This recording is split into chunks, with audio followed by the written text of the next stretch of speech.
राधे राधे। कैसे हैं आप? आशा करती हूँ प्रभु जी की कृपा से बहुत ही बढ़िया होंगे।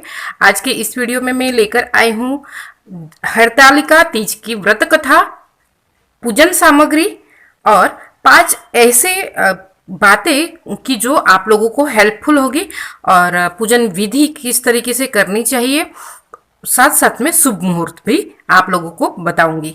तो आशा करती हूँ कि आप लोगों को यह वीडियो बहुत ही हेल्पफुल होगा। कई बार क्या होता है कि हम फर्स्ट टाइम व्रत कर रहे होते हैं और हमें पूजन सामग्री नहीं पता होती है, शुभ मुहूर्त नहीं पता होता है, तो हम थोड़े से डगमगा से जाते हैं कि हमें क्या लेना है क्या नहीं लेना है।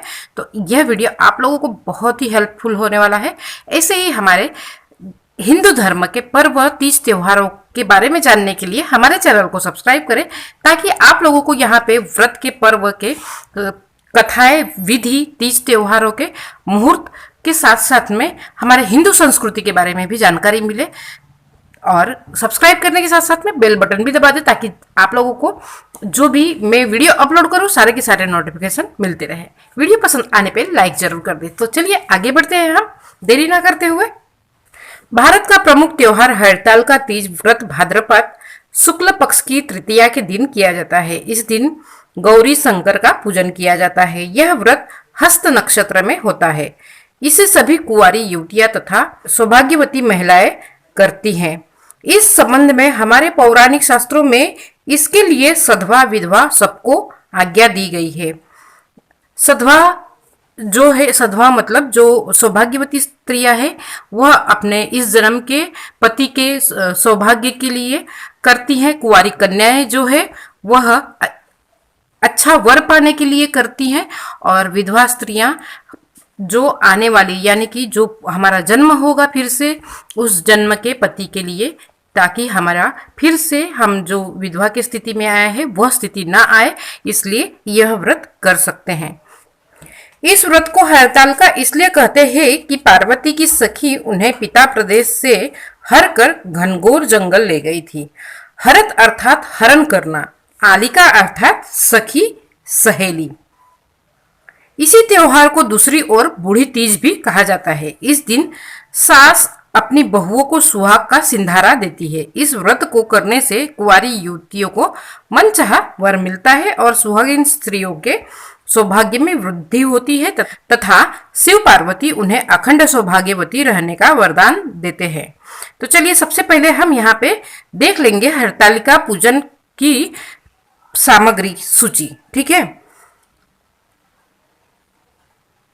हरतालिका पूजन के लिए गीली काली मिट्टी या बालू, रेती। यहाँ पर जो सामग्री मैं बता रही हूँ, यह सामग्री अगर ना उपलब्ध हो, कोई इसमें से कोई चीज ना उपलब्ध हो, तो आप ये ना करें कि मतलब मैं व्रत नहीं करूंगी या ये उपलब्ध नहीं हो रहा है, मन में खेद ना उत्पन्न करें। जो उपलब्ध है आपके पास, जो अवेलेबल है, उसी से कर सकते हैं। ठीक है, प्रेम भावना से करना चाहिए बस, कि जो हमारी मन की प्रेम है, हमारा जो प्रभु के लिए समर्पण है, वह रहना चाहिए। बेलपत्र, समी पत्र, केले का पत्ता, धतूरे का फल एवं फूल, आक का फूल, तुलसी, मंजरी, जनेऊ, नाड़ा, वस्त्र, सभी प्रकार के फल एवं फूल पत्ते, जो ऋतु फल होते हैं वही फल ले। श्रीफल, कलश, अबीर, चंदन, घी, तेल, कपूर, कुमकुम, दीपक, फूलहार, जो फूलहार मिलता है घर पे बना ले या फिर हम खरीद कर भी ला सकते हैं। अब हम लेंगे माता पार्वती की सुहाग की सामग्री। ठीक है, मेहंदी, चूड़ी, बिछिया, काजल, बिंदी, कुमकुम, सिंदूर, कंघी, माहौर। बाजार में उपलब्ध होती है सुहाग की पुड़ा आदि। तो हम जो सुहाग के लिए हमारे लेते हैं, जो हम जिससे सुहाग का सारा सामग्री रखते हैं, वही वाला सुहाग का सामग्री हम माता जी के लिए भी रखें। अब पंचामृत के लिए घी, दही, शक्कर, दूध, शहद और गंगाजल ले लें। अब मैं यहाँ पर हरतालिका तीज की विधि बता रही हूँ, ध्यान से सुने। सर्वप्रथम उमा महेश्वर सायुज्य सिद्धेय हरतालिका व्रतम करिष्य मंत्र का संकल्प करके मकान, को मंडल आदि से सुशोभित कर पूजा सामग्री एकत्रित करे। हरितालिका पूजन प्रदोष काल में किया जाता है। प्रदोष काल अर्थात दिन रात के मिलने का समय। संध्या के समय स्नान करके शुद्ध व उज्जवल वस्त्र धारण करें। ऐसे मॉर्निंग में हम स्नान कर ही लेते हैं, कहीं पर मॉर्निंग में ही पूजा कर लिया जाता है, कहीं कहीं पर शाम को किया जाता है। तो आपके घर में किस तरीके से किया जाता है वही तरीका अपनाएं। संध्या के समय स्नान करके शुद्ध व उज्जवल वस्त्र धारण करें। तत्पश्चात पार्वती तथा शिव की सुवर्ण युक्त, अगर यदि संभव नहीं है तो मिट्टी की प्रतिमा, लेकिन सुवर्ण युक्त प्रतिमा हमें किसी को भी नहीं मिलेगी आज के युग में, तो हम मिट्टी की भी प्रतिमा बना ले, या फिर बालू जो रेत नदी की बालू है या फिर समुद्र की बालू, जहाँ पे समुद्र होगा वहाँ समुद्र की बालू मिलेगी और जहाँ पर नदी तालाब होगा उसका बालू मिलेगा। अगर नहीं है, यह सब भी संभव नहीं है, तो आप जो तस्वीर है घर में माता जी की और शंकर जी की वही रख ले, या फिर मूर्ति होगी वह रख ले। प्रतिमा बनाकर विधि विधान से पूजा करें। बालू, रेत अथवा काली मिट्टी से शिव, पार्वती एवं गणेश जी की प्रतिमा अपने हाथ से बनाएं। इसके बाद सुहाग की पिटारी में सुहाग की सारी सामग्री सजाकर फिर इन वस्तुओं को पार्वती जी को अर्पित करें। शिव जी को धोती तथा अंगोछा अर्पित करके और तत्पश्चात सुहाग की सामग्री किसी ब्राह्मणी तथा धोती अंगोछा ब्राह्मण को दे दे। इस प्रकार पार्वती तथा शिव का पूजन आराधना कर हरतालिका व्रत का कथा सुने। तत्पश्चात सर्वप्रथम गणेश जी की आरती, फिर शिव और फिर माता पार्वती की आरती करें।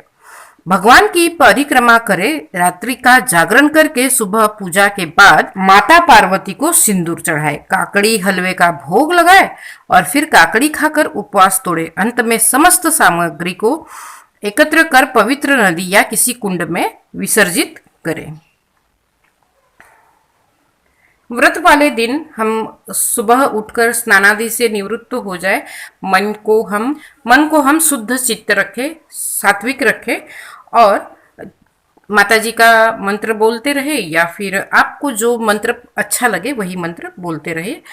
सुबह सूर्योदय से पहले उठ जाए, स्नान कर पूरा श्रृंगार करे, हो सके तो पूरा श्रृंगार करे।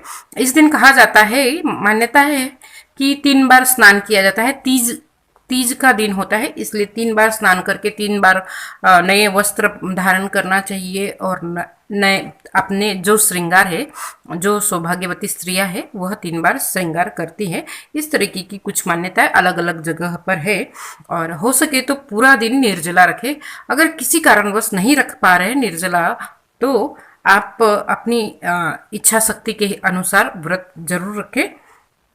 फिर रात में जो संध्या समय में अगर हम पूजन करते हैं, बंधनवार डालकर मंडप बनाए और खूब बढ़िया एकदम बहुत ही अच्छे तरीके से माता जी को सजाएं। यहाँ पे मैं स्क्रीन पे फोटो दे दूंगी किस तरीके से हम लोग सजाते हैं हमारे घर में। तो उसके बाद माता जी के भजन गाए, कथा सुने और रात्रि में जागरण करें। हो सके तो, बहुत लोगों को जागरण करना संभव नहीं होता है, जितना हो सके उतना जागरण करें और फिर हम यह व्रत संपन्न करें, कथा सुने।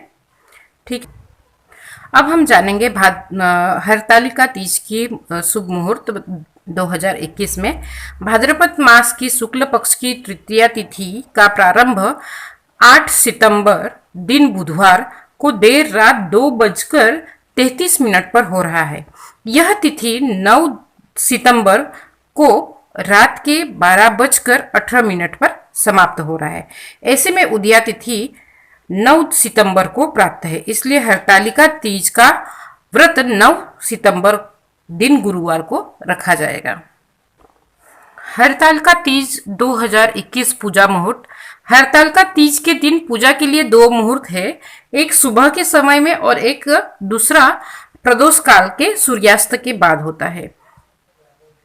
सुबह का मुहूर्त हरतालिका तीज का प्रातः पूजा के लिए आपको 2 घंटे 30 मिनट का समय मिलेगा। आप इस दिन प्रातः 6:03 से सुबह 8:33 के मध्य पूजा करना उत्तम रहेगा। यह पहला मुहूर्त हो गया। और अब हम दूसरा मुहूर्त देखेंगे, प्रदोष पूजा मुहूर्त जो कि शाम के वक्त होता है। हरतालिका तीज की प्रदोष पूजा के लिए शाम को 6:33 से रात के 8:51 तक मुहूर्त रहेगा। अब हम जानेंगे हरतालिका तीज का महत्व। हरतालिका तीज का व्रत करने से पति की लंबी आयु प्राप्त होती है। मनचाहे वर की प्राप्ति के लिए भी यह व्रत रखा जाता है और ये इस व्रत के पुण्य से संतान की भी वृद्धि होती है। साथ साथ विधवाएं महिलाएं भी यह व्रत जरूर कर सकती है। जो यह जन्म में हमारे साथ जो हुआ है वह अगले जन्म में ना हो, इसलिए यह व्रत रखने की हमारे पुराणों में इसका उल्लेख किया गया है, तो आप लोग जरूर कर सकते हैं। तो यह रही व्रत विधि, व्रत का महत्व और व्रत की क्या क्या सामग्री लगेगी, शुभ मुहूर्त, किस काल में पूजा कर सकते हैं जो हमें उपयोगी हो, अवश्य ही आप लोगों को हेल्पफुल होगा, मददगार होगा। तो इसी आशा के साथ हम बढ़ते हैं व्रत की ओर।